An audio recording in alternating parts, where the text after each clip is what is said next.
Vamos dar início aqui ao nosso painel. Eu saúdo a todos. Não preciso saudar especificamente os integrantes da mesa, porque eu vou iniciar lendo a síntese do currículo de cada um, para evitar interrupções na hora que for passando a palavra. Então, vou fazer essa saudação geral a todos, na pessoa do nosso governador Caiado, que está nos prestigiando aqui nesse painel. Bom, o tema é tokenização, impacto digital na atividade cartorária. Eu vou conduzir a moderação. Eu sou juiz do Superior Tribunal de Justiça, coordenador acadêmico da Fundação Getúlio Vargas e sou mestre em Ciência Jurídica pela Pontifícia Universidade Católica do Rio. Wilder Moraes, senador da República Federativa do Brasil, sócio fundador da construtora Orca e do Grupo Orca e graduado em Engenharia Civil pela Pontifícia Universidade Católica de Goiás.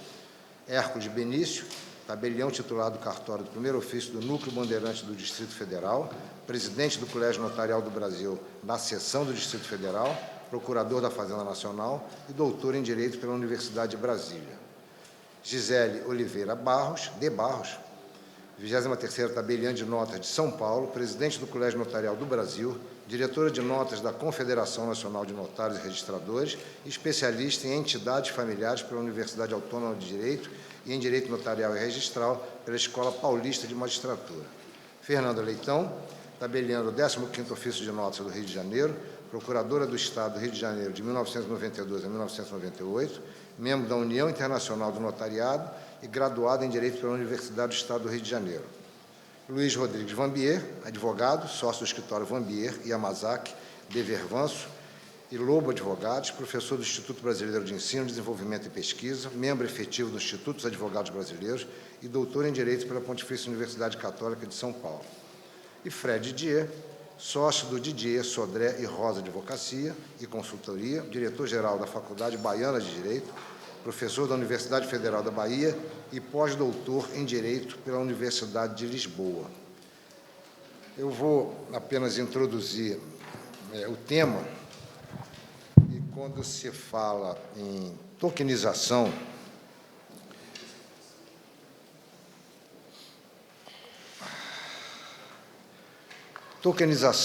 impacto digital na atividade cartorária. Eu tenho uma pequena experiência na área do extrajudicial, porque quando fui juiz de direito, fui juiz auxiliar da Corregedoria de Justiça durante 2 gestões, 4 anos, e cuidava especificamente do extrajudicial. E acabei assimilando alguns modestos conceitos.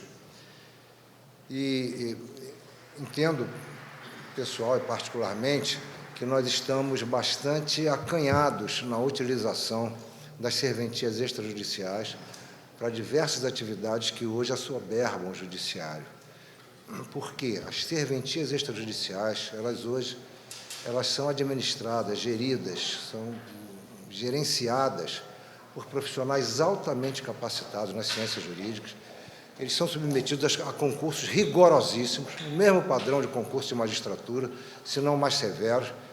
Então, são unidades que têm uma estrutura administrativa com maior flexibilidade do que uma unidade judiciária, porque o gestor, seja o tabelião, seja o registrador, ele tem exatamente a flexibilidade de administrar os seus recursos, com mais mobilidade, com mais ligeireza, mais rapidez.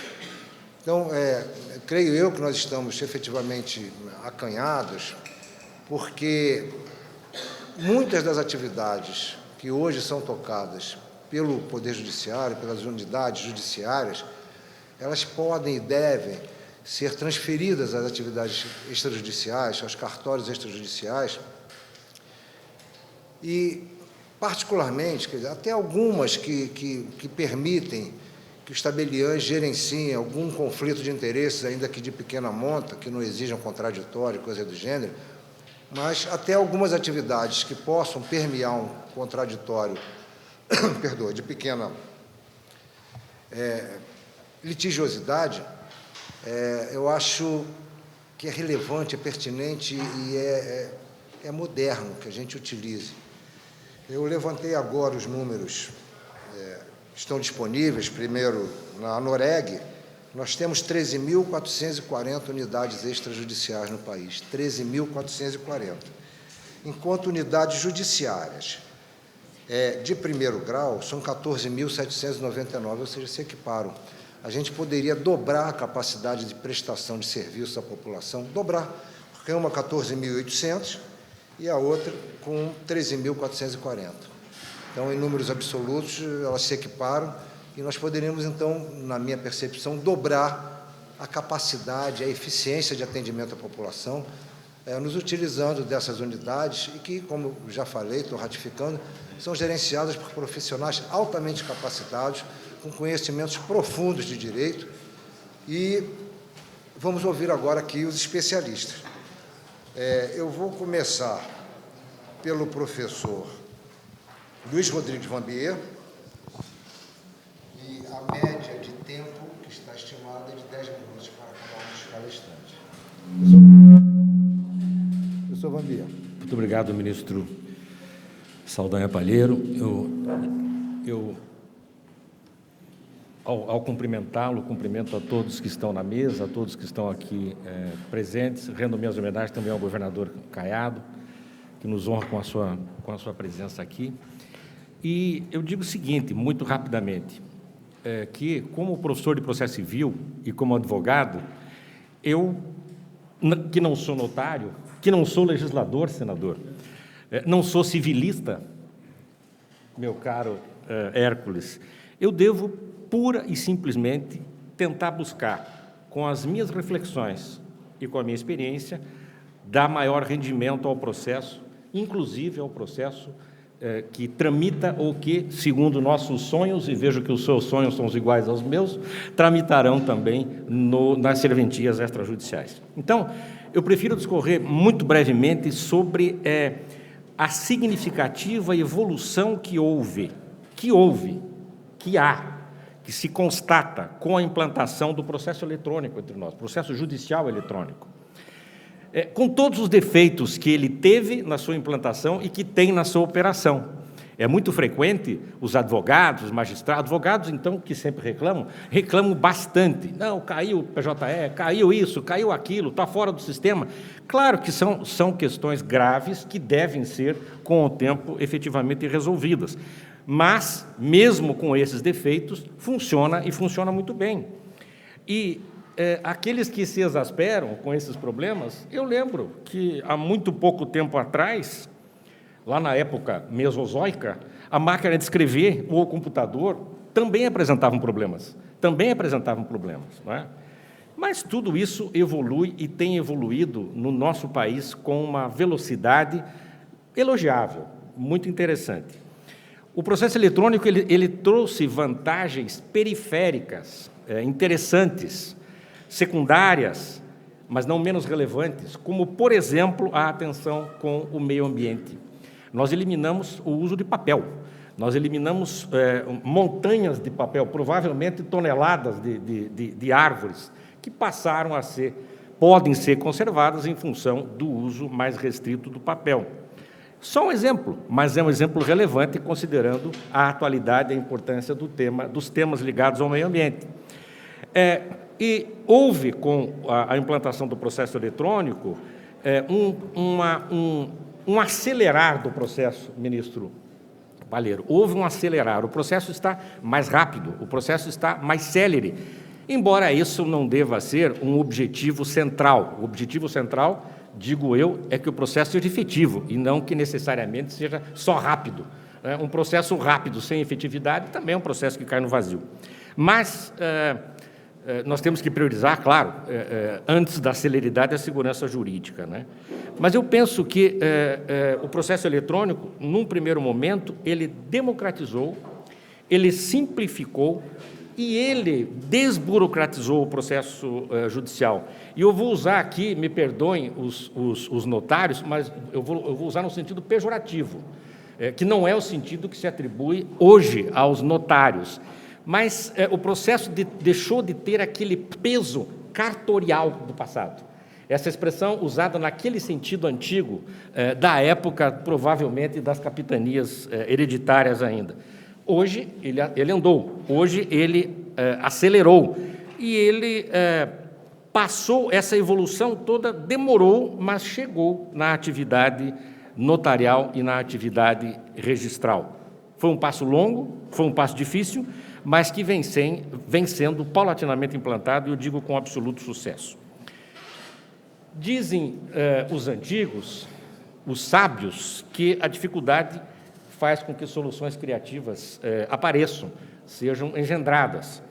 E nós tivemos, em plena fase grave de insegurança sanitária gerada pela pandemia, portanto desconsiderada na sua real gravidade, mas esse é um tema para outro momento, surgiu o e-notariado, não é? Que é regulado pelo provimento 100 do Conselho Nacional de Justiça e que deu agilidade a todo esse processo que tramita no juízo, vamos chamar assim, notarial.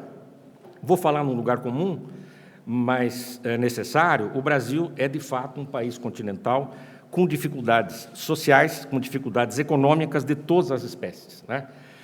Mas há em andamento, e está na ordem do dia, me parece, a implantação do Sistema Eletrônico de Registros Públicos, que será um grande avanço, me parece, uma necessária, uma complexa, mas talvez gigantesca alteração, que depende da cooperação de todos aqueles que, no foro judicial ou no foro extrajudicial, têm o dever que todos temos de pensar soluções reais ou soluções concretas para problemas reais.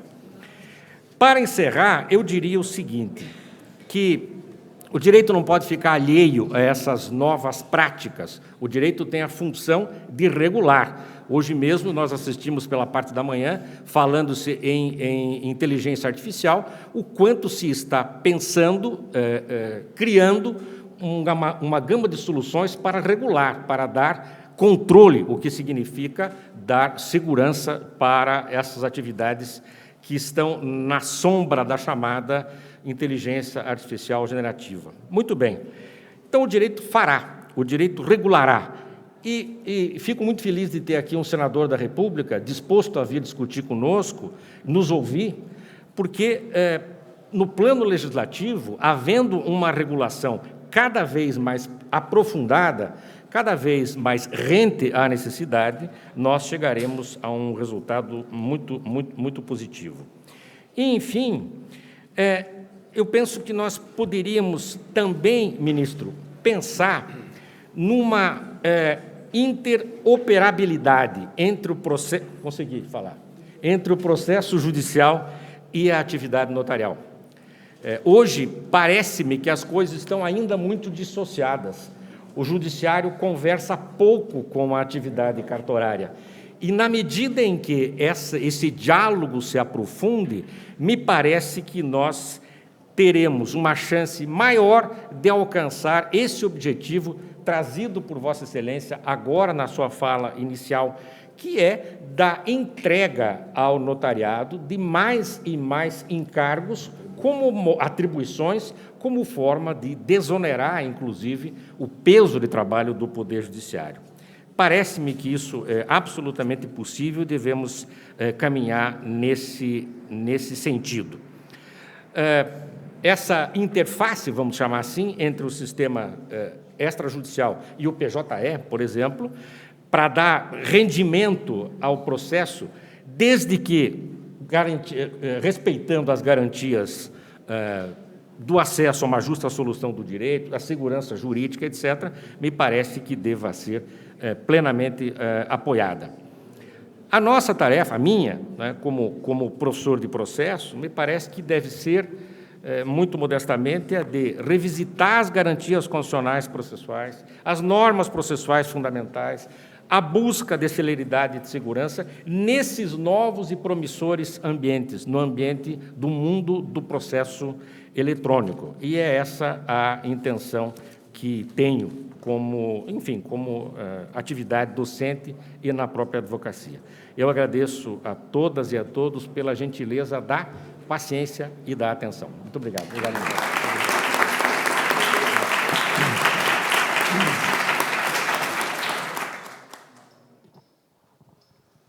Agradeço ao professor Vanbier e vou dar a palavra agora sequencialmente aos três tabeliães que estão aqui presentes.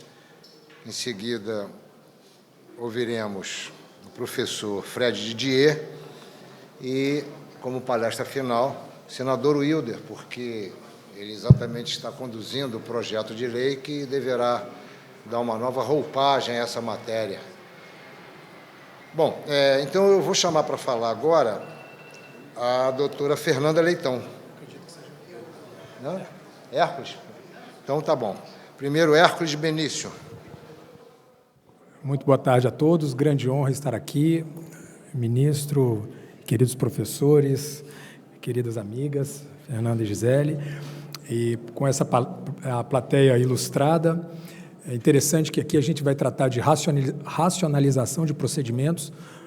O ministro do Tribunal de Contas da União, Anastasia, uma grande honra, porque o que a gente precisa é evitar desperdício de experiência, e é interessante verificar como os notários e registradores do Brasil podem contribuir para um Brasil mais eficiente. Só dando um exemplo rápido com relação ao governador Caiado, por que alguém leva para um tabelionato de notas um documento de transferência de um veículo e, eventualmente, sai com esse documento na mão? Desculpa, o tabelião ele precisa comunicar diretamente ao DETRAN para mudar a titularidade do veículo e também a Secretaria de Fazenda para o contribuinte do IPVA ser alterado. Não há porquê um desperdício de talento. O professor Vanbier concluiu a fala dele sobre essa interoperabilidade entre o judiciário e o extrajudicial. Tem que receber ofícios em papel para cumprimento de mandados de averbação ou de registro. Já não faz muito sentido. Notários que fazem os títulos de transferência de imóveis, eles não devem produzir documentos num papel para chegar ao registro de imóveis. E digo mais, a gente pode chegar um momento de enviar informações estruturadas para o ofício de registro de imóveis para evitar retrabalho.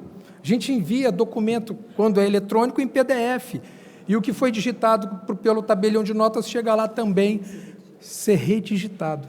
Pois bem, a minha fala aqui, numa transição entre o processo judicial eletrônico e já fala sobre tokenização mais especificamente, vai abordar a questão das novas demandas sociais, as dores do mercado em relação ao custo, eventualmente, ao tempo na prestação de serviços, falar das cautelas com o uso de assinatura eletrônica, porque também não podemos banalizar, achar que recebe um contrato de locação por e-mail com a indicação de um CPF e um ícone dizendo clique aqui para assinar o seu contrato de locação. Quem garante que aquele que foi o destinatário desse contrato é ele mesmo?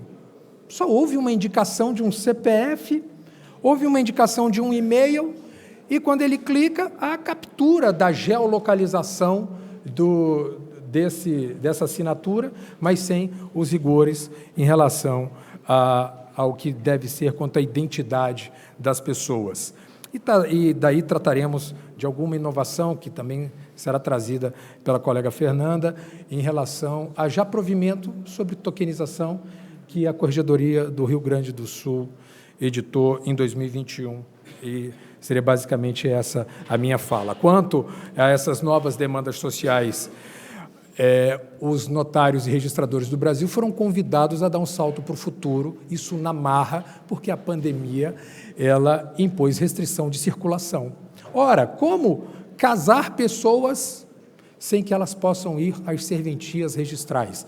Temos uma recentíssima lei, a 14.382 de 2022, que vai falar que agora é possível casar por videoconferência, cada noivo na sua casa, né? É possível casar à distância.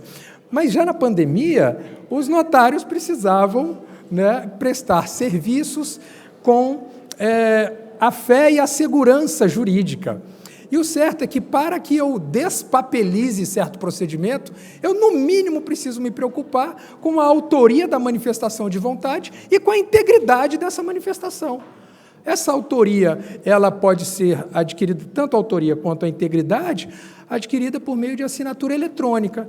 E daí, em 2020, vem uma lei, que é a 14063 no Brasil, e vai tratar de usar o padrão europeu de classificação de assinaturas eletrônicas, dizendo, existe uma assinatura simples, que é essa que eu acabei de me referir, que não consegue ser unívoca, basicamente captura algumas informações de um documento. Mas existem outras assinaturas, que são as avançadas e as qualificadas, que gozam de uma maior musculatura para garantir segurança.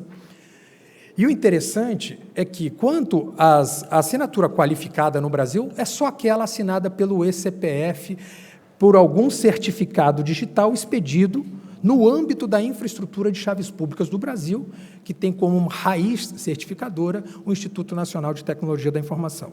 Então, temos essa assinatura qualificada que faz com que o documento gere a sua eficácia total. Mas há também assinaturas poderosas que não têm como raiz a ICP Brasil, e sim outras infraestruturas de chaves públicas com assinatura assimétrica, mas que elas também geram um poder de identificação daqueles signatários. O que a gente precisa cuidar aqui? É que nem todas as assinaturas avançadas, elas vão garantir esse tipo de identificação. E há um movimento no Brasil agora de verificar qual é o limite de aceitação quando alguém assina remotamente com uma assinatura meramente avançada, sem usar a assinatura qualificada. O certo é que já é um cuidado que a gente precisa tomar também quando for falar dessa eventual desintermediação, aceleração por meio de tokenização, é de como identificar os participantes em um contrato, numa manifestação de vontade. Repare, se qualquer pessoa, qualquer entidade puder criar mecanismos de assinatura avançada, os destinatários, os cidadãos precisam indagar o seguinte: como é que vai ser feita o credenciamento daquelas empresas sérias que controlam a identidade das pessoas? Essas empresas, elas têm retaguarda financeira para eventual responsabilização? Como se faz auditoria e fiscalização dos equipamentos usados por essa empresa quanto à expedição de certificados digitais? A homologação de equipamentos do módulo de criptografia. Há várias questões importantes que vão gerar um tipo de fiscalização maior, porque no mundo de tanta má-fé, garantir segurança jurídica é algo não trivial. E eu estou dizendo isso especialmente em um ambiente em que a cultura da população ainda carece de bons avanços. Pois bem, são basicamente questões como assinatura eletrônica que a gente precisa cuidar e os riscos dessas de assinaturas simples e algumas assinaturas avançadas. Quanto à tokenização, a colega Fernanda vai tratar de dizer o que é um token e a sua classificação, mas é interessante mostrar que o mercado, nessas novas demandas sociais, o mercado, ele pede eficiência. Os notários e registradores, eles no Brasil, vêm mostrando essa eficiência por meio de integração de bases. Quando foi dito, é importante integrar com o judiciário, certamente, mas entre notários e registradores também. O e-notariado, referido pelo professor Vanbier, ele veio trazendo também um cadastro único de clientes do notariado do Brasil, o que já hoje temos 70 milhões de CPFs integrados pelos notários do Brasil. Então, é comum uma pessoa poder chegar a uma serventia e, eventualmente, sem mesmo ter documento, o tabelião captura, tira uma foto, captura a biometria facial, faz um batimento com base pública a respeito dessa biometria facial e consegue preencher dados biográficos. Esse CPF, qual é a chance desse CPF ter essa foto? já há possibilidade de identificação. Qual é a chance desse CPF ter dados biográficos desse tipo de filiação? Nós temos também esse tipo de acesso e isso mostra que foi dado esse salto para o futuro. Com relação a dores do mercado, nós temos que há um ambiente, né, de carência, né, por mais fluidez, velocidade, temos que traduzir agora comportamentos por meio de códigos. Ao falar de smart contracts, qual é a habilidade para esse tipo de codificação? É importante que haja essa garantia quanto à imutabilidade, previsibilidade, autonomia das partes em relação à manifestação da vontade. E a gente se pergunta, o Estado, ele vai perder o papel de dotar segurança jurídica? Acredito que nós precisamos endereçar isso com uma cautela especial, principalmente no nosso grande Brasil. E essa questão de objetivar a confiança no sistema, mais do que a confiança das partes, é algo interessante. Quanto às desvantagens de tanta celeridade, nós temos os riscos dos erros, dos ataques cibernéticos, riscos em relação à confidencialidade, que existe isso nos serviços também, assimetria informacional entre as partes, e há vários aspectos a serem tratados. Outras questões de desafios regulatórios, quando formos tratar de tokenização, é sobre questões tributárias, por exemplo. Supremo Tribunal Federal, há pouco tempo, em segundos embargos de declaração, quando tratava o tema de relevância geral 1124, houve por bem dizer, talvez possa incidir ITBI na mera cessão do promitente comprador. É dizer, eu prometo vender o meu imóvel para o professor Vanbier, e o professor Vanbier, em determinado momento, cede o direito que ele tem de adquirir o imóvel para o ministro Saldanha, haverá ou não incidência de TBI? O Supremo Tribunal Federal, num caso do município de São Paulo, ainda ficou por julgar, e eu me refiro especificamente ao recurso extraordinário 1.294.969. Há muitos desafios regulatórios com relação à tokenização, mas é interessante que possamos ouvir, desde logo, a definição de token, as suas espécies e o que há de nova regulação aqui para o país. Com essas breves palavras, eu agradeço pela oportunidade, desejando boa tarde a todos. Muito bom.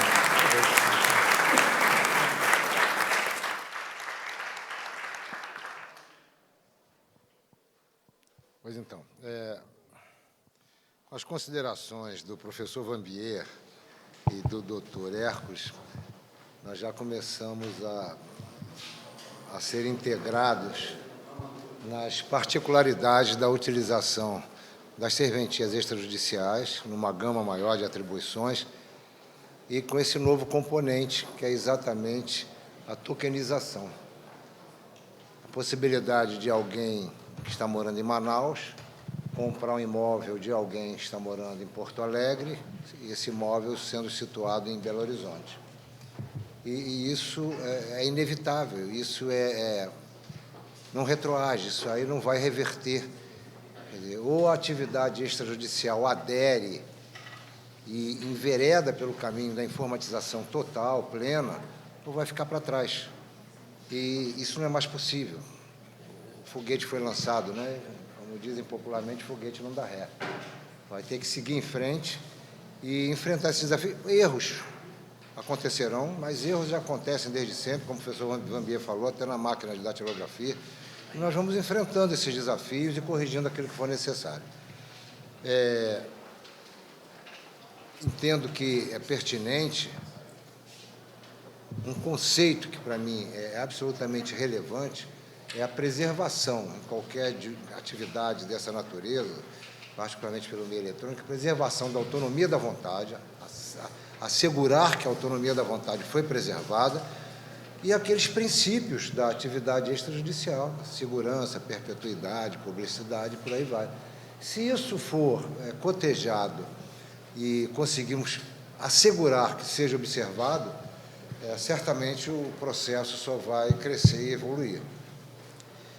Eu passo a palavra agora, então, à doutora Fernanda Leitão, uma querida amiga já de alguns anos, cuja carreira eu acompanho com muito interesse. Boa tarde a todos. Me coube a árdua tarefa de explicar, de tentar, assim, tornar o mais palatável possível a explicação do que vem a ser um token. Será que eu posso... Comandar pelo controle. Tá. A grande dificuldade de a gente entender o que é um token. Não é um token de banco. E a gente, antes de explicar o impacto, a importância da tokenização na atividade cartorária, eu quero falar exatamente isso, das diferentes tipos de tokens. O que é um token? Token é um código hash. Esse código hash, ele pode ser uma criptomoeda ou um criptoativo. O que é a criptomoeda? É o Bitcoin, é o Ether, é o Sol, é a ADA, são essas criptomoedas que a gente conhece. E o que é um... Deixa eu passar aqui. Fica mais fácil da gente...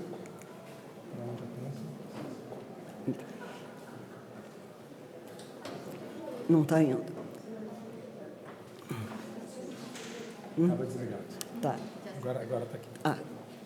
Obrigada.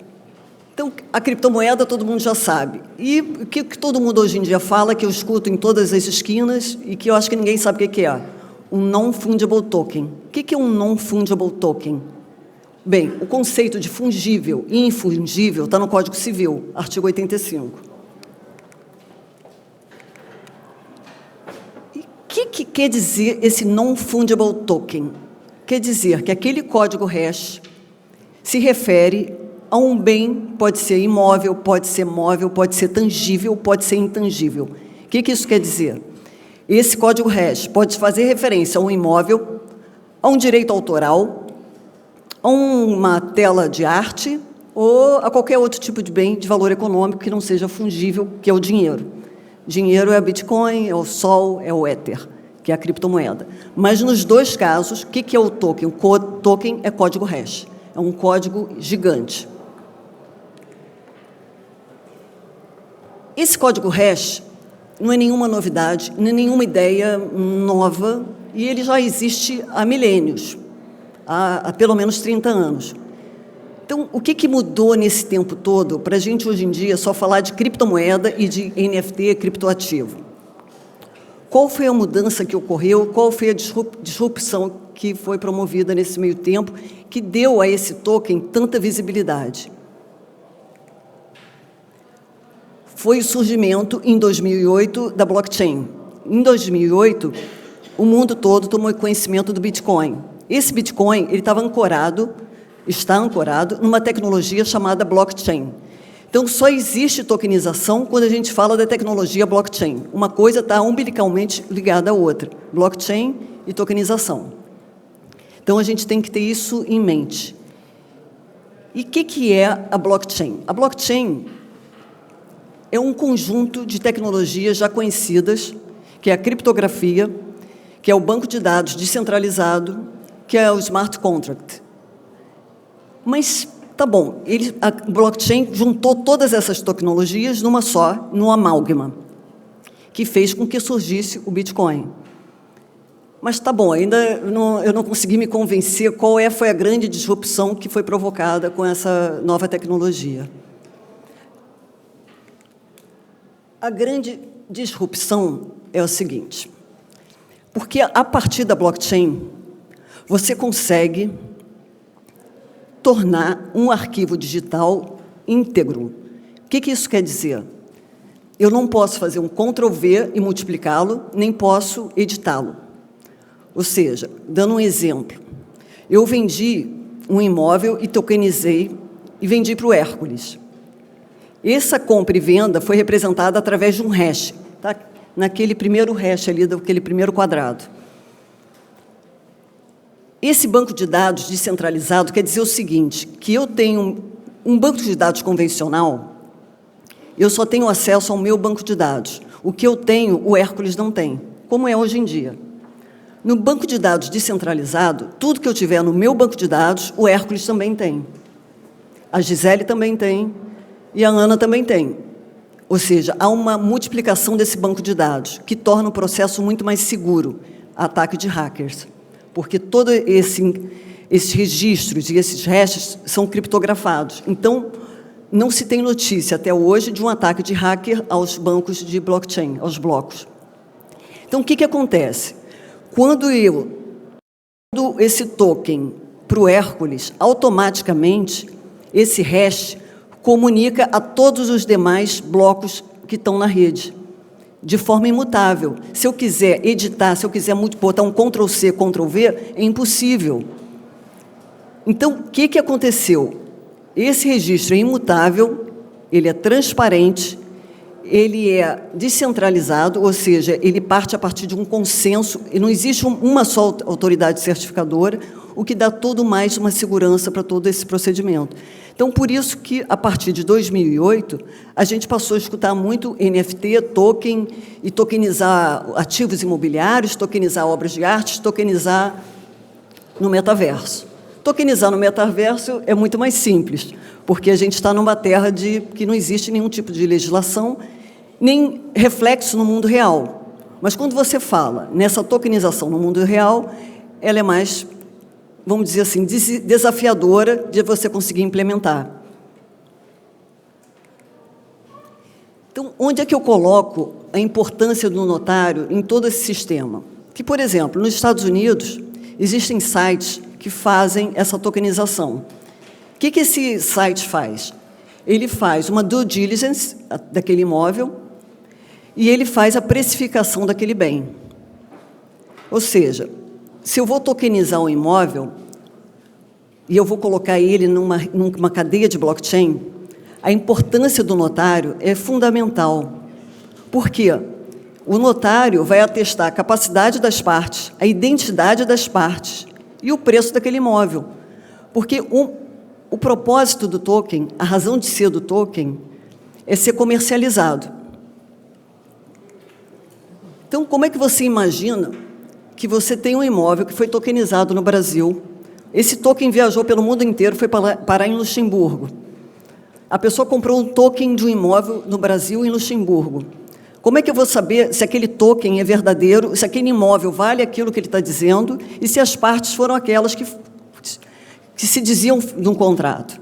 Então, ninguém melhor que o notário para testar de forma pública, fazendo prova plena de toda a lisura, a transparência dessa negociação.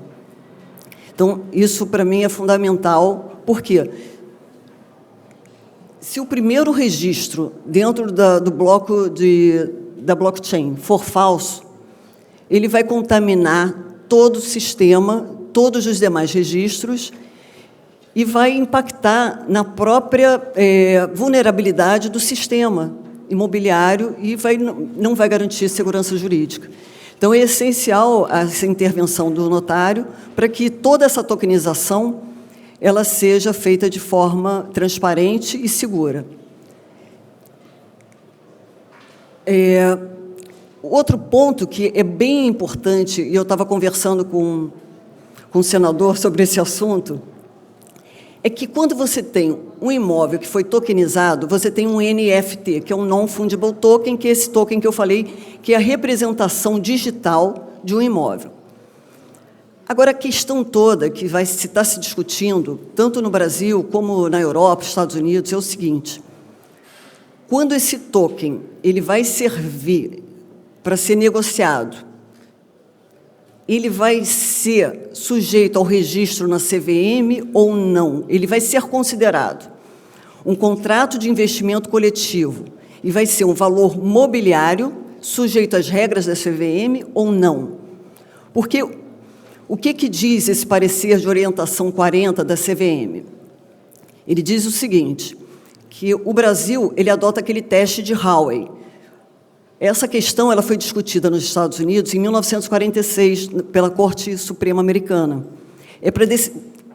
Tentou se objetivar de uma forma bem simples o que é um valor mobiliário.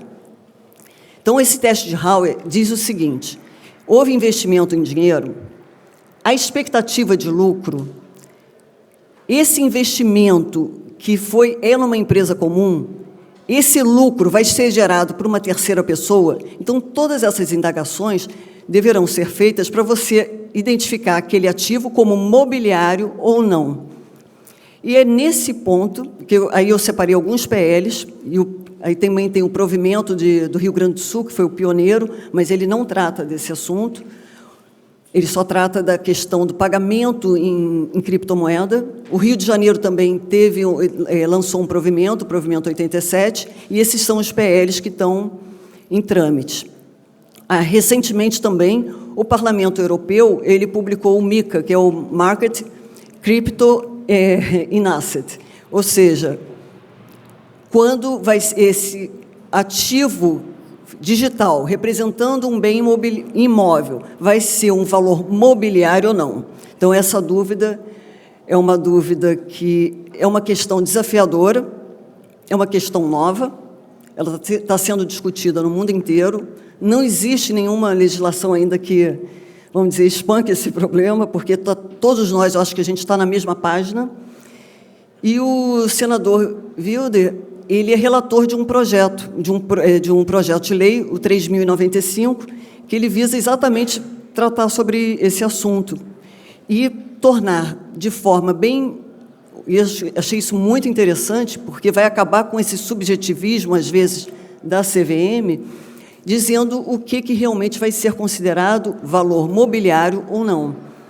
Então, eu acho que vai ser de suma importância para a nossa atividade, a participação do senador, porque ele, através desse projeto, vai viabilizar a tokenização no direito brasileiro, que ela vai acontecer de qualquer maneira. A gente, gostando ou não gostando, achando que está certo, que está errado, ela vai acontecer. Mas através desse projeto, a gente vai conseguir, acho que, viabilizar de uma forma, como eu falei do início, transparente e segura, porque a gente sabe que o mercado imobiliário saudável, ele reflete em toda a economia de um país. Então, era isso que eu gostaria de falar para vocês e agradeço aí a presença de todos. Muito obrigada.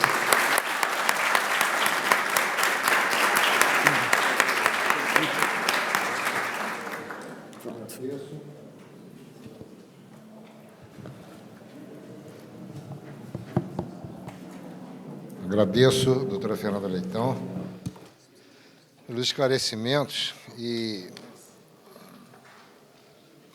nos traz essas informações que para nós são tão misteriosas, né? O token é um outro mundo, é um mundo que nós temos que aprofundar, esmiuçar com mais eficiência. E eu destaco que tudo aquilo que nos está sendo trazido como informação é uma quebra de tabu, né? Porque o que a gente vê é um preconceito arraigado em relação a certas atividades, né, e segmentos de mercado. E eu faço o meia-culpa, porque o judiciário tem uma responsabilidade grande nisso. O judiciário tem uma resistência em passar, transferir as suas atribuições como se apenas um juiz de direito tivesse a competência, a credibilidade para realizá-la. E longe disso. Quer dizer, um tabelião, ele pode fazer uma transação de bilhões de dólares, garantindo a segurança, a publicidade, a autenticidade, e não pode fazer o quê? Um casamento, uma separação judicial. Então, essas quebras de tabu. E agora, a questão da informatização, ou a tokenização, que para mim é uma palavra já mais moderna, que eu vou ter que inserir no meu vocabulário, e vai ser esse desafio que a gente vai ter que enfrentar. Bom, vamos prosseguir. Doutora Gisele Oliveira Barros, que é presidente do Colégio Notarial do Brasil. Doutora Gisele, com a palavra.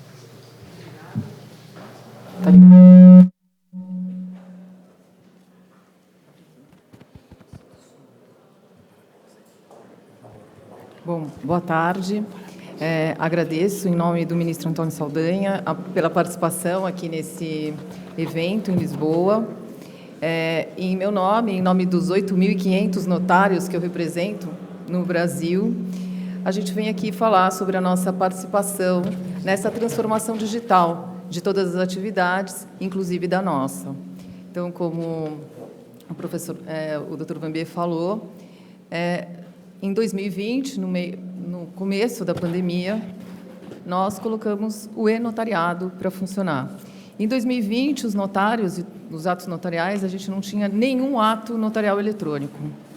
E hoje nós temos 100% dos atos notariais possíveis de serem lavrados de forma eletrônica através do e-notariado. O e-notariado é uma plataforma única, institucional e bastante democrática, porque ela é mantida institucionalmente pelo Colégio Notarial do Brasil, e qualquer tabelião no Brasil, do maior ou menor cartório, ele pode acessar, porque ele só precisa, para acessar e praticar os atos de forma eletrônica, ele só precisa ter um computador e o acesso à internet. Então, o e-notariado, ele nasceu com um blockchain próprio. Isso é uma coisa que dificilmente a gente fala nas palestras, porque às vezes não interessa muito, mas aqui, quando a gente fala de tokenização, interessa muito. Então, a gente tem um blockchain próprio, que a gente deu o nome de Notary Chain, porque é um blockchain dos notários, porque cada nó da nossa rede blockchain é um notário. Então, ao contrário das outras redes de blockchain, que são nós anônimos, né, não identificáveis, você imputa as informações, mas você não identifica quem imputou as informações. No Notary Chain, cada nó é um notário, então cada nó é identificável e cada um destes nós, por força de lei, de regras da Constituição, eles têm fé pública. Então, a informação que nós imputamos, ela é verdadeira e é dotada de fé pública. Então, talvez isso faça toda a diferença quando a Fernanda fala da importância dos notários em todos os processos de tokenização e em todos esses processos de digitalização da nossa atividade. Quando a gente lançou o e-notariado, ele é modular, né? Ele tem vários módulos, escrituras, procurações, cadastro de clientes do notariado, enfim, diversos. E a gente chegou num passo, porque a gente foi transformando bastante a nossa atividade, que a gente gostaria de fazer parte desse processo também de tokenização. E aí, como a Fernanda e o Hércules já falaram, nós nos deparamos com um problema, mas em qual lei que a gente está? E como que a gente se enquadra juridicamente, como a gente adequa o nosso projeto à legislação. Então, o próximo módulo que nós vamos lançar, em breve vai estar disponível, a gente fez de uma forma que a gente pudesse operacionalizar esse módulo dentro da legislação que já é possível hoje no Brasil, né? Então, eu vou apresentar para vocês aquilo que nós chamamos de Smart Escrituras. Não. A gente deixou sobre direito obrigacional, nunca direito real, propriedade, se você transfere no registro de imóveis. É preciso pontuar isso. Não consigo. Brasileiro. Né? Você concorda? Concordo. É isso que eu estava pedindo. O próximo.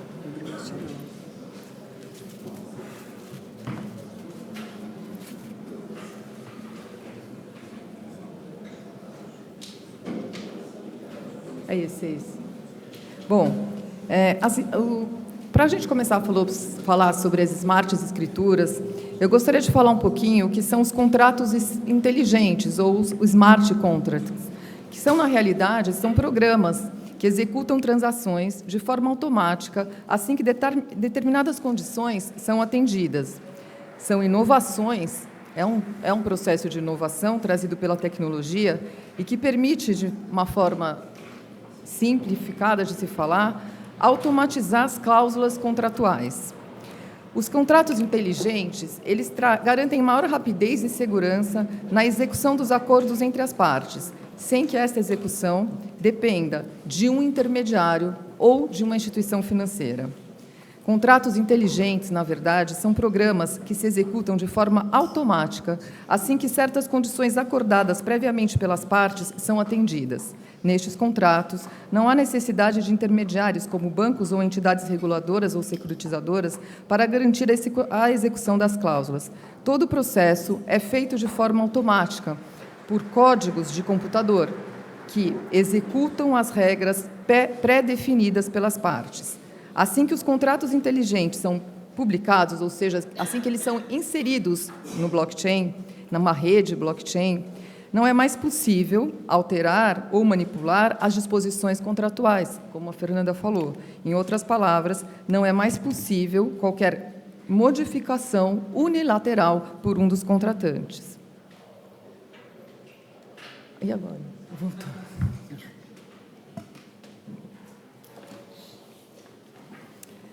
Bom, eu vou continuar falando enquanto... Está certo, está certo. Tá bom, tenho. Uma blockchain é um banco de dados público e descentralizado e imutável que registra as transações feitas pelos usuários. Sua tecnologia permite que regras sejam criadas e controladas pelos próprios usuários. Essa tecnologia nasceu com Bitcoin, como bem já explicou a Fernanda. Para que uma informação seja inserida em uma blockchain, os participantes dessa rede, chamadas de nós, precisam concordar que ela é verdadeira. A partir deste momento, ela fica registrada em todos os computadores da forma como ela foi inserida e se torna permanente. Os contratos inteligentes rodam em uma blockchain e todas as cláusulas contidas neles são gravadas nessa rede. Uma vez que as regras, obrigações e penalidades são inseridas, os contratos inteligentes são executados de forma automática, conforme aquilo que foi combinado entre as partes. O papel do blockchain, nesse caso, ou do notary chain, se for o caso de uma smart escritura, é garantir que estes acordos aconteçam de forma segura e verificável e sem manipulação para benefício de uma das partes ou para fraude. Os contratos inteligentes, eles podem ser usados em diversas áreas e têm a mesma finalidade de um contrato tradicional, qual seja formalizar o acordo entre as partes com a facilidade da execução das suas cláusulas.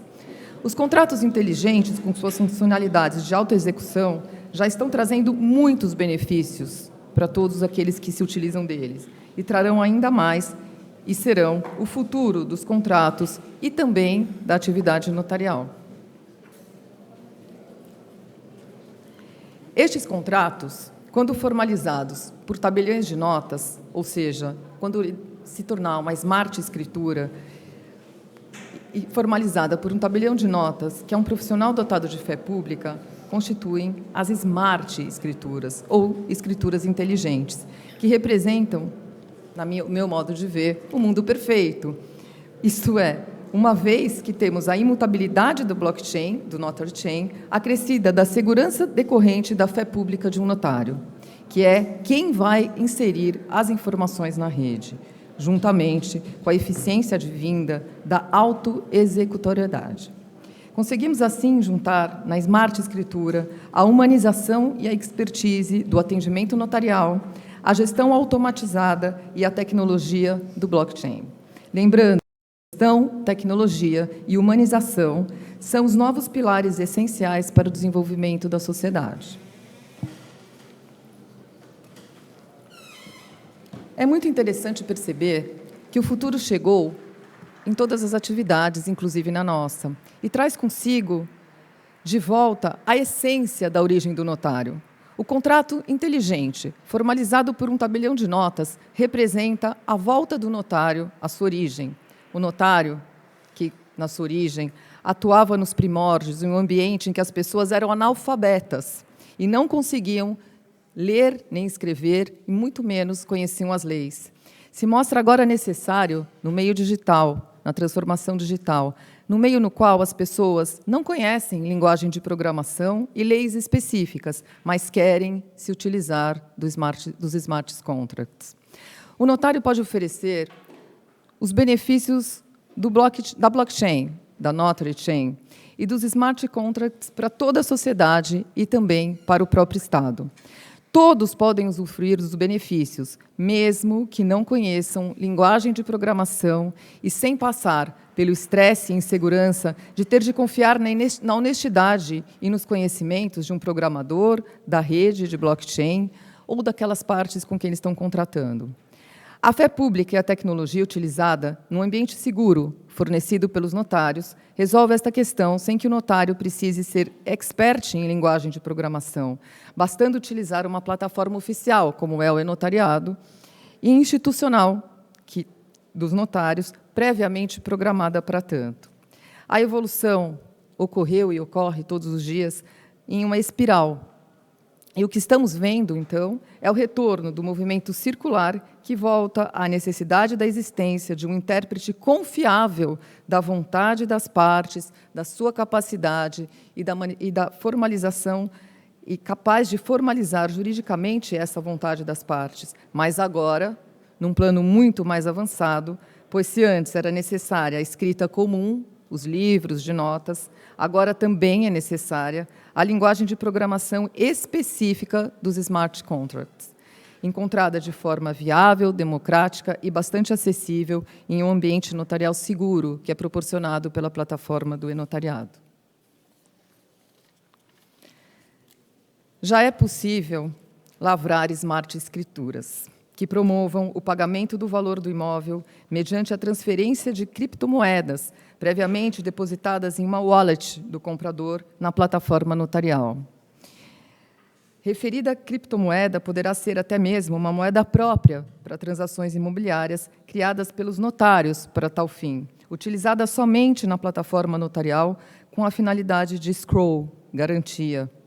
Assim, será possível ao comprador, por exemplo, depositar valores e converter em criptomoeda na plataforma do notariado e, uma vez assinada a Smart Escritura, ela automaticamente promoverá a transferência das criptomoedas da carteira do comprador para a carteira do vendedor, que sacará ou poderá sacar em moeda corrente o valor da transação. Por sua vez, não sendo assinada essa escritura, por qualquer dos motivos ou desistência das partes, a criptomoeda não será transferida e o comprador sacará de volta em moeda corrente o seu depósito. Esse é o nosso projeto, e esse projeto garante a segurança e a agilidade da negociação, evitando estresses, desconfianças e demoras. Também é possível, e também será possível, utilizar as Smart Escrituras para a execução automática de contratos a prazo, por exemplo, como promessas de venda e compra. A Smart Escritura poderá gerar cobranças correspondentes às parcelas do preço combinado. E, uma vez pago cada uma dessas parcelas, o sistema promove a quitação do crédito correspondente, gerando o aumento do direito do promissário comprador ou mesmo a aquisição total dos tokens representativos deste direito. Paga a integralidade do preço, a Smart Escritura notificará as partes para a outorga da escritura definitiva. Por outro lado, não pago o valor devido, a Smart Escritura gera a impontualidade daquele devedor e executará a cobrança mediante notificação e, mantido o inadimplemento, ele promove a caracterização da mora, emitindo as cobranças devidas, acrescidas de multas e encargos, nos casos de mora relativa, ou até promovendo a resolução do contrato, nos casos de mora absoluta, com eventual devolução ou extinção destes tokens, emitindo, mais uma vez, as cobranças para pagamento pelo promitente vendedor, em caso de devolução dos valores já pagos pelo comprador.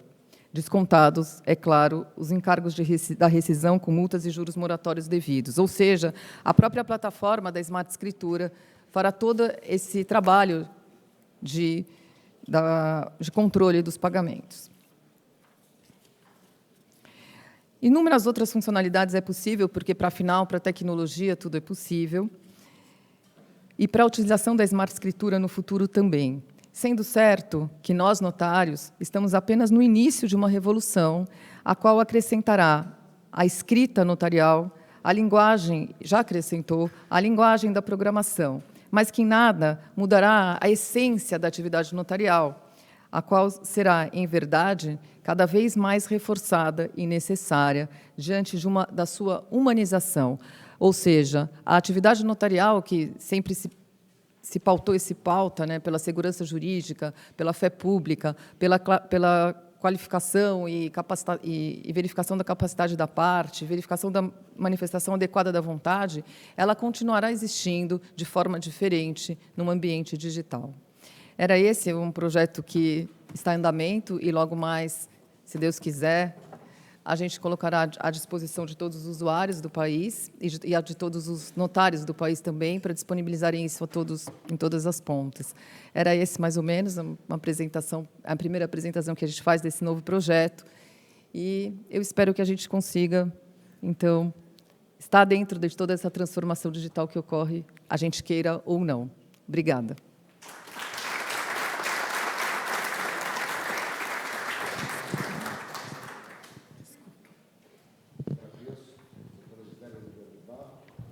Passa a palavra agora ao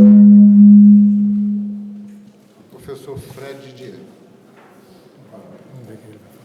Muito boa tarde. Eu saúdo a mesa nas pessoas do ministro Saldanha, do senador Wilder Moraes, e a plateia na pessoa do governador Caiado, governador do Estado de Goiás, que eu pude conhecer quando era líder do DEM na Câmara dos Deputados, e eu assessorava a Câmara dos Deputados na elaboração do Código de Processo Civil, e pude ver não só a sua liderança, como a sua profunda inteligência, mesmo o senhor sendo médico, inteligência jurídica, né? Inteligência jurídica, mesmo o senhor sendo médico. Então, fiquei muito impressionado com isso, já falei isso com algumas pessoas, como foi importante, inclusive, na elaboração de um acordo sobre as ações possessórias, não sei se o senhor vai lembrar, com o deputado Padre João, com o Padre João. Então, fica aqui a minha saudação a todos na pessoa do governador Caiado. Esse tema não é um tema da minha especialidade, evidentemente, mas eu fiquei com muita vontade de estudar ele. Por isso que aceitei o convite, a distribuição do tema para mim, estudei, fiz meu dever de casa, fiquei muito feliz com a exposição da doutora Fernanda, porque me ajudou bastante. Eu teria que fazer essa explicação que a doutora Fernanda já fez, então já facilita para mim, porque nós, assim, que não somos especialistas, a gente pensa em token para acessar banco. E o token, o uso do token para acessar banco, para acessar coisas, é apenas um dos usos do token. O token como ativo, que é o pano de fundo desse painel. A gente está falando aqui do token como um ativo virtual, ou melhor, uma representação de um ativo. Portanto, no caso do imóvel, que é o foco que o meu foco vai ser dos tokens imobiliários, na imagem que eu li, em um dos textos que eu estudei, é um avatar do imóvel. Eu achei essa imagem ótima, né? O imóvel como uma coisa física e real, que a gente vê, imaginar um imóvel avatarizado. Quer dizer, o imóvel vai para um plano metaversico, um plano virtual, representado por esse token. Você poder negociar o imóvel, um tokenizado, é diferente de você negociar o imóvel físico, né? No Brasil, você tem o desafio de que a transferência de um imóvel, da titularidade de um imóvel, depende necessariamente de uma transferência registral. A propriedade é registral. Mas a transferência do imóvel tokenizado, não. Então, você pode transferir o token, portanto, você circula muito rapidamente a economia. Eu fico muito impressionado com isso, e eu vou tentar mostrar por que eu fiquei impressionado. Porque eu estou me dedicando, nos últimos 2 anos, a estudar o sistema brasileiro de solução de problemas jurídicos. Percebam bem, eu vou relacionar, não se assustem. O que é o sistema brasileiro de solução de problemas jurídicos? É o conjunto de sujeitos e de estruturas que o Brasil tem para fazer com que os problemas jurídicos sejam resolvidos. O judiciário é a principal infraestrutura, mas não é a única. Nós temos as agências reguladoras, com uma estrutura muito significativa, nós temos os tribunais arbitrais, com uma estrutura muito significativa, nós temos os tribunais administrativos, como o CARF, como o Tribunal Marítimo, como os tribunais de contribuintes, tribunais de éticas, e nós temos as serventias extrajudiciais. As serventias extrajudiciais compõem e são uma das portas de solução de problemas jurídicos no Brasil. Então, eu tenho estudado as serventias nessa perspectiva. A perspectiva de ser mais uma porta de solução de problemas jurídicos, compondo essa infraestrutura brasileira de solução desses problemas. Se você juntar essa infraestrutura, que são as serventias, juntar uma infraestrutura normativa muito, muito forte no Brasil, que eu quero destacar aqui, que o Brasil ele permite ampla e atípica negociação material, Ou seja, eu posso elaborar qualquer tipo de negócio material. A atipicidade dos contratos é uma marca do direito brasileiro, uma marca do direito ocidental, mas uma marca do direito brasileiro. Só que, ao lado disso, nós temos também uma ampla negociação processual. O que é essa negociação processual que é ampla? É possível criar no Brasil qualquer meio de solução de problema jurídico. Não é só a própria solução que se faz com os contratos, mas criar o próprio meio, a própria porta, o modo, fazer com que aquilo que o meu amigo Kramer gosta de falar, fazer o desenho da solução do conflito. Você pode desenhar. Percebam bem, essa infraestrutura normativa é fundamental porque a gente vai tratar desse assunto aqui. Porque o Brasil tem infraestrutura física, que são as serventias e as outras portas, vou falar das serventias hoje. Temos uma infraestrutura normativa, que é a possibilidade de a gente criar negócios jurídicos, processuais e materiais atípicos, a partir da autonomia da vontade. E nós temos um terceiro pé desse tripé, que é a tecnologia. O Brasil, ele é um país com profundos avanços tecnológicos. O professor Weber falou do processo eletrônico. O processo eletrônico do Brasil é uma realidade para um país incomparável no mundo, porque estamos falando de um país com 100 milhões de processos, que praticamente universalizou o processo eletrônico, e já há muito tempo.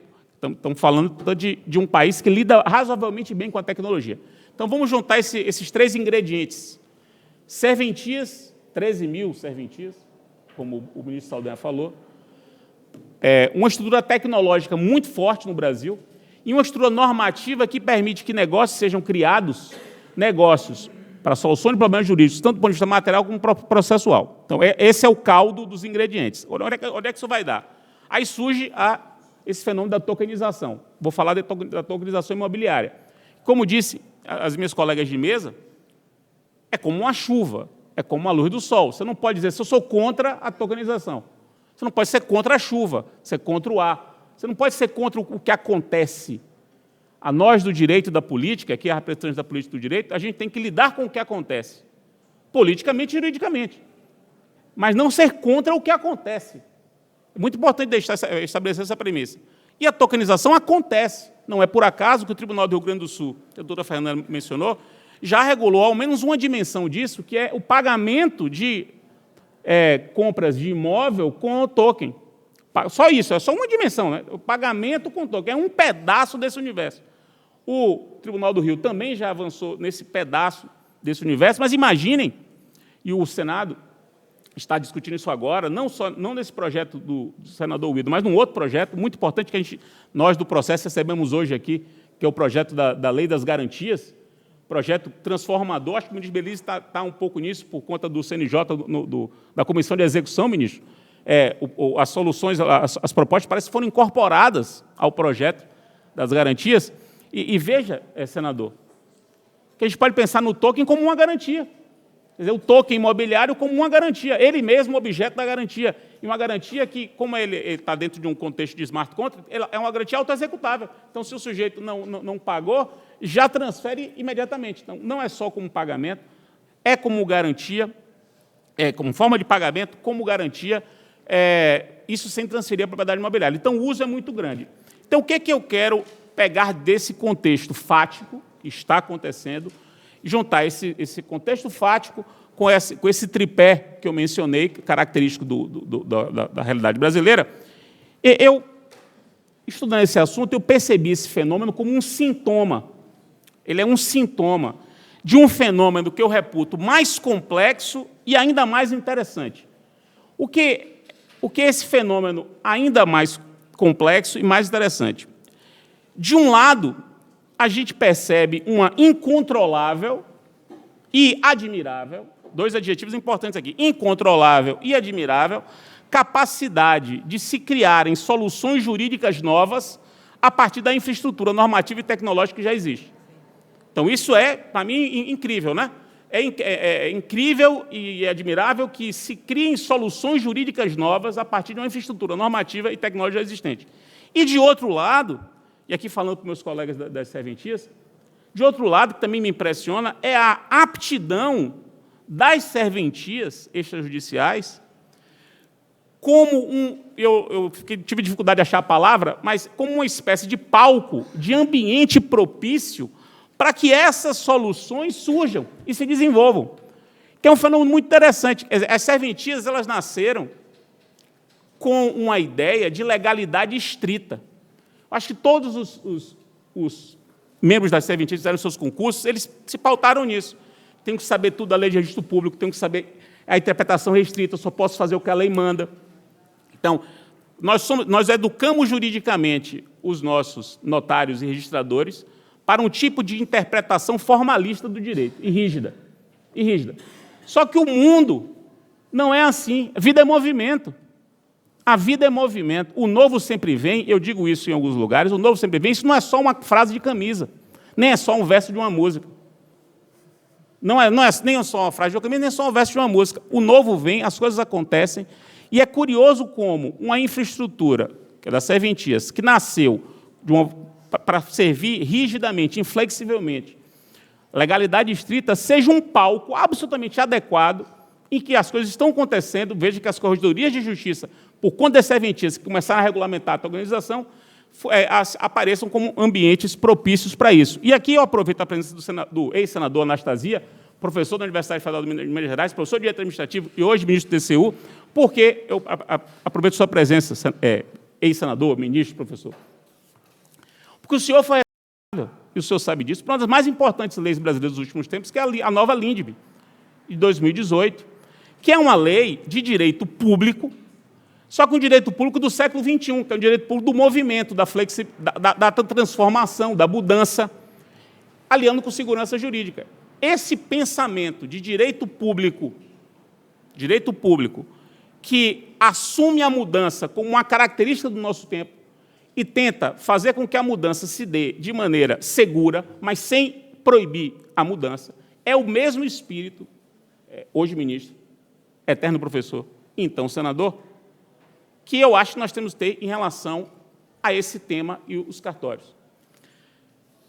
Por exemplo, nós temos que permitir a averbação do token imobiliário na matrícula do imóvel.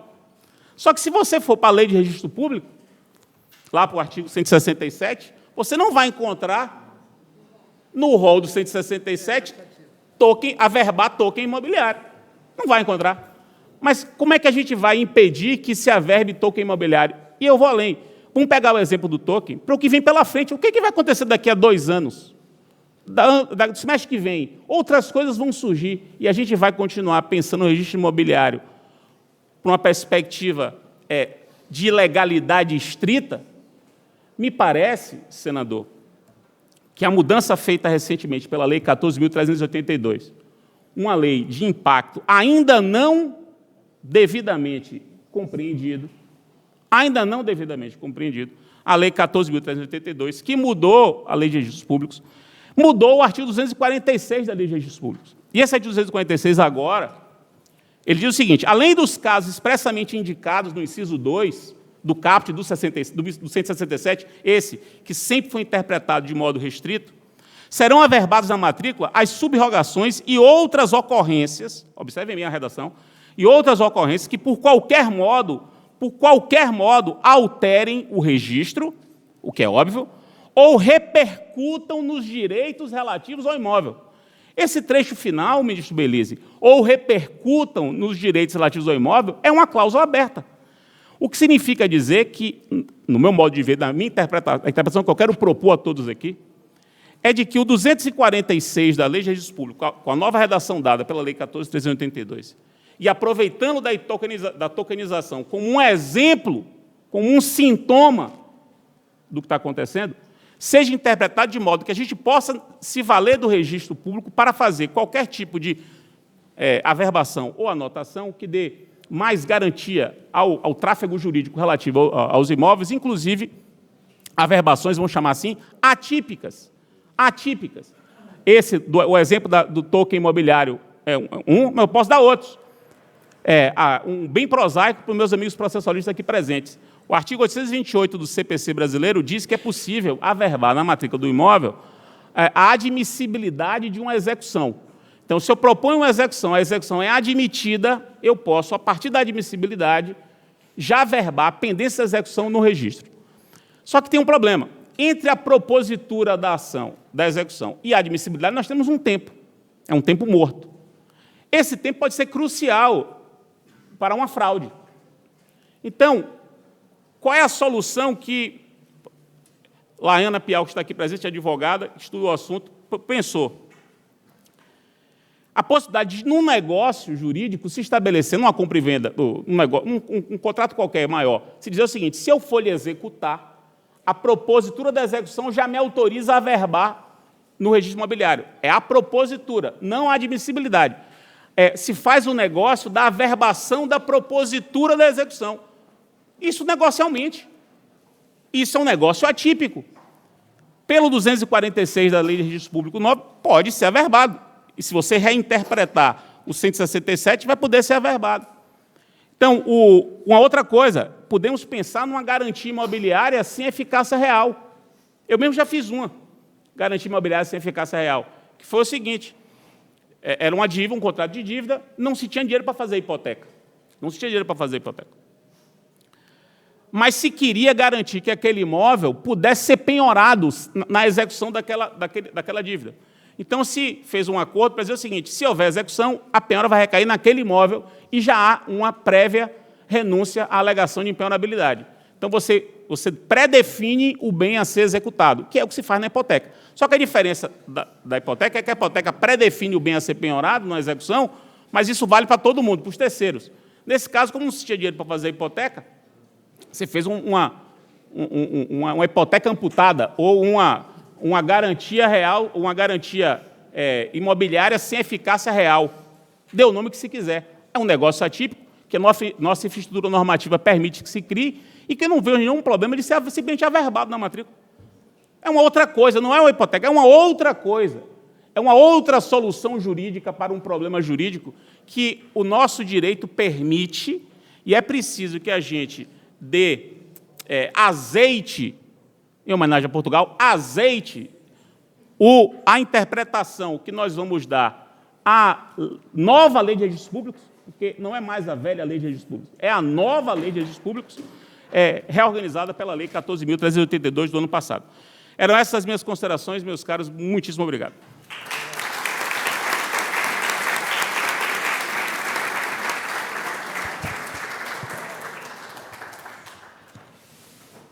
Agradeço, professor Didier, nos provocando com seus desafios.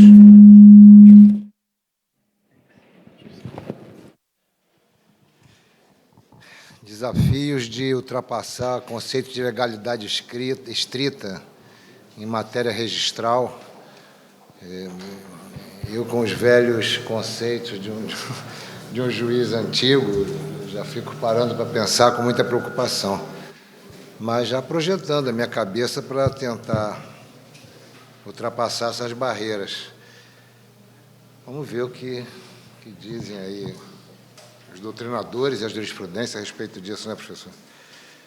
Bom, vamos agora concluir com o senador Hilder Moraes, que está exatamente com o projeto de lei, com o PL, em relação à matéria extrajudicial. E que novidades nosso senador vai nos presentear. A palavra, senador.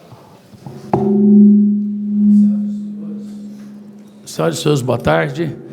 Para mim é uma honra, uma alegria estar aqui nesse momento, debatendo um tema tão novo e tão diferente para todos nós, não só do Brasil, mas do mundo inteiro. Eu quero primeiro agradecer a oportunidade do convite de estar nesse fórum tão importante aqui em Portugal, com todos notáveis juristas, políticos do Brasil e também aqui de Portugal. Quero cumprimentar aqui a mesa, o ministro que está sendo moderador, Antônio Saldanha, cumprimentar meus colegas aqui da mesa, o Hércules Benício, que é tabelião titular do cartório do primeiro ofício do Núcleo Bandeirantes do Distrito Federal, cumprimentar também a Gisele, Oliveira, do 23º Tabelião de Notas de São Paulo. Cumprimentar a amiga Fernanda, que conheci também, que é tabeliã do 15º Ofício de Notas do Rio de Janeiro. Cumprimentar os advogados Luiz, Rodrigo e Fred Didier. E também gostaria de cumprimentar, que muito nos honra a presença do governador do Estado de Goiás, Ronaldo Caiado, que também foi palestrante aqui ontem, nesse fórum. Cumprimentar, não posso deixar de citar o nome de todos aqueles que estão nos acompanhando agora, o deputado federal Gilvan, o ministro Belize aqui presente, o amigo Fernando e a Cláudia, que são da Universidade do Brasil, o Elinho Paiva, que é médico do Rio de Janeiro, a nossa desembargadora Renata e seu esposo, o Vinícius, que é nosso procurador também, o Marfran, que é procurador também, amigo do Rio de Janeiro, a cada um de vocês que se fazem presente aqui nesta tarde de hoje. Não posso esquecer, que eu também ia falar, deixei por último, que meu colega, que foi senador e hoje ministro também do TCU, que nos honra, talvez um dos maiores juristas do nosso país. Então, eu queria começar falando um pouquinho, antes de falar sobre a tokenização e a questão do impacto que diretamente atua no processo cartorário, eu queria fazer um pequeno relato da minha história para que vocês entendam a missão que eu estou aqui agora, desse projeto que eu estou apresentando. Eu sou engenheiro civil por formação e tive a honra de ser secretário de Infraestrutura, secretário de Indústria e Comércio no comando do nosso governador Ronaldo Caiado, e está de novo eleito senador pelo Estado de Goiás pela segunda vez no mandato ao Senado. Então, eu tive a honra, no meu primeiro mandato, de ser o autor de uma lei que, com toda certeza, com toda a pequena e simplicidade e contribuição de um engenheiro, é a lei da multipropriedade, que, com certeza, estava falando hoje com a Fernanda, o quanto isso deu segurança jurídica, e nada mais é e menos é que também naquele processo que não era digital, que já era uma tokenização de ativos imobiliários. E, para quem sabe aqui, tanto o nosso governador, que foi por várias vezes do Legislativo, aprovar um projeto de lei nas duas casas, enfrentar todos os debates em todas as comissões, levar para plenário no Senado Federal, depois se acompanhar isso juntamente com um colega que tem a capacidade de debater e defender o mesmo projeto na Câmara, ser votado na Câmara e depois ser sancionado pelo presidente da República. Então, tem muito orgulho e, com toda certeza, nós escrevemos uma boa parte no Código Civil em 2018, com o projeto da minha autoria, que é 1377 de 2018. E agora, nesse tema também importante, que é a questão eletrônica, que foi aqui explanado pelos meus colegas, que me tirou aqui um trabalho grande de tentar explicar o que significa isso. Então, eu queria agradecer a cada um dos colegas que me antecedeu e dizer que esse projeto de lei, que é da minha autoria agora, eu começo a primeira maratona de novo, um projeto que foi apresentado há 2 semanas atrás e que vai ter a participação aí de todos que estão aqui, de todos os juristas, até porque a minha missão, eu sou um engenheiro, mas tem na minha vida e na minha proposta de senador da República de deixar entrega para o meu país. Então, vai ser um trabalho difícil, até porque o tema é muito complexo, e já tomamos a iniciativa 2 semanas atrás. Nada mais é que dar a sequência também do projeto nosso, que a gente teve a honra de ter aprovado em 2018, agora esse tema complexo, e que tem o que eu ouvi aqui dos colegas, como que nós vamos certificar e garantir que cada um desses tokens são verdadeiros ou não.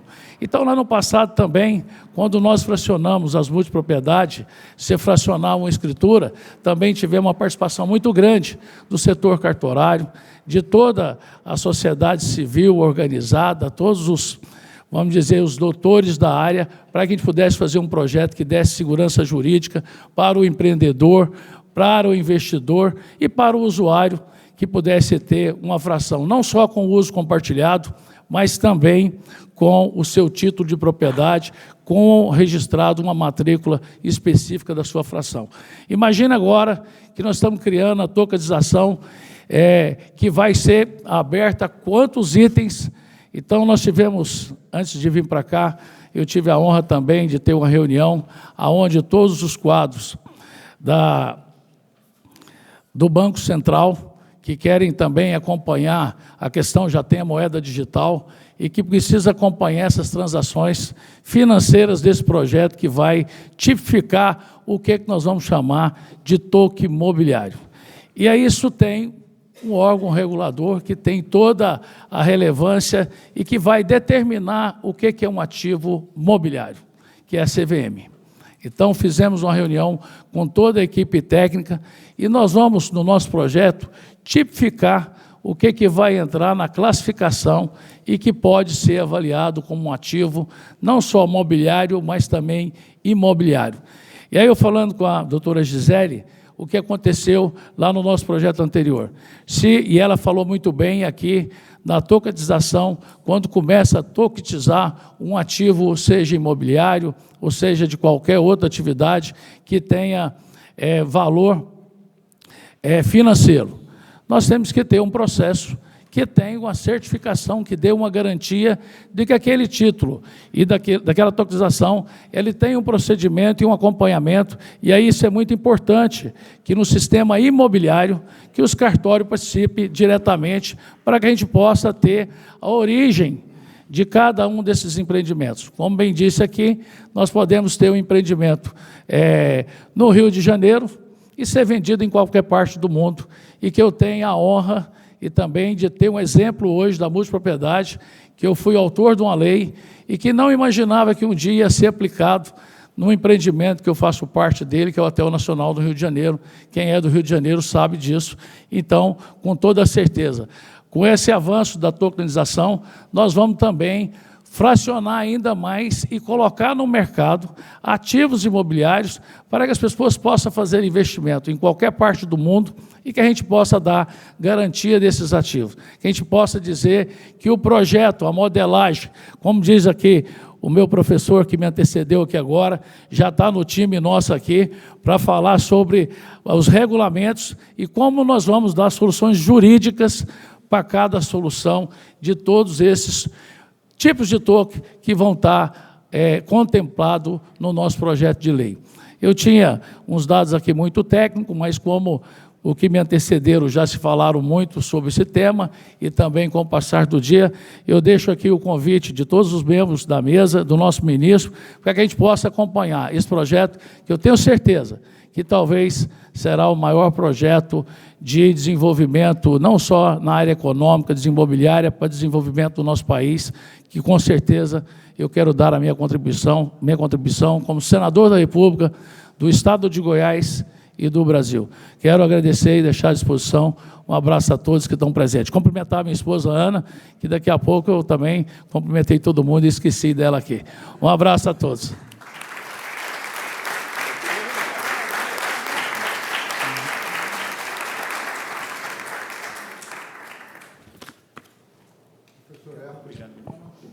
Quer fazer alguma intervenção?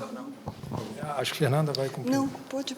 Tá, acho que a desembargadora não é só para também cumprimentar a conselheira Maria Tereza Willi, e em relação ao que se averba na matrícula, o professor Didier, com muita propriedade, mencionou a alteração do artigo 246, mas ela que é entusiasta dos créditos de carbono, tokenização de crédito de carbono, acho que já existe, e a gente poderia averbar essa redução, o título, redução certificada de emissão, acredito que é um bom exemplo, tal como a tokenização de créditos de precatório também, uma melhor regulação, o que gera uma maior liquidez para aquele que é o titular do crédito, mas também democratiza o acesso para o investidor.